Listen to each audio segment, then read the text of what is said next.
Hello class, this is a continuation of a problem using a probability tree. You can go ahead, pause the video, read the question yourself and give it a go. And then we'll be answering these three questions here. I advise you first to try and draw a probability tree that illustrates or models this problem here. So, I hope you gave it a go yourself, and here we go. In this situation, the most common mistake that I've seen is that they say that in the first tree, they say it's Al winning, which is a 0.7 or 70%. And this one, it'll be Bob winning, which is 0.6. Now, the main thing that you must always remember that the sum of each of these branches must be 1. If you add these, you get 1.3, which is 130%, which doesn't quite make sense. In order to model this, we should break this down into two situations first, or two scenarios first. In the first scenario, or the first stage, it's Al's game.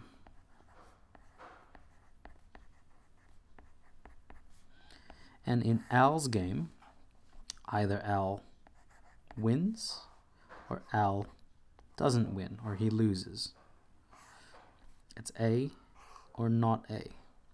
The probability that he wins is 0.7, which means the probability that he loses is 0.3. Notice how now these add up to 1. So that's the first stage, or the first branch of the probability tree. And the next one we have to worry about is Bob's game. And with Bob's game, either Bob wins or Bob doesn't win. The probability of Bob winning was, as it said in the question, 60%, which is 0.6. By the way, I highly advise you use decimals instead of percentages. Which means the probability that he loses is probability, 0.4. Once again, notice how these add up to a total of 1. And now, these branches here that I've highlighted will repeat even if Al loses. And now we have a probability tree that models this situation here. From this, we can now answer these three questions here. Calculate the probability that they meet at the grand finals. Now, in order for them to meet at the grand finals, Al has to win his quarterfinal match, and Bob has to win his quarterfinal match. So that's the probability of A, B. We could write them all here, but I'll do it here for us.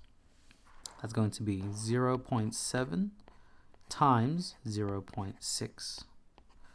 That's 0.42, or 42%. Again, best left as a decimal, unless they ask for the probability. Calculate the probability that only one makes the grand final. So for one to make the grand final, so remember, exactly one makes the grand final, not both. Well, that's either Al wins and Bob loses. That's the probability of Al winning but Bob losing. 0.7 times 0.4, or the probability of Al losing and Bob winning, because if Bob wins, he makes it into the grand final. So the probability of Al losing and Bob winning, 0.3 times 0.6. So both of these give us the result of only one making it into the grand final. So this is a total of 0.28. This is 0.18. Adding these two together, this gives us a total of 0.46. 46% chance of them, of only one making it into the grand final. Calculate the probability that they don't meet at the grand final. Okay, I'll let you go ahead, pause the video and think about this, the probability of this yourself. It's going to be answering it in 3, 2, 1. So for them to not meet at the grand final, it's either one of them gets into the grand final or neither of them make it into the grand final.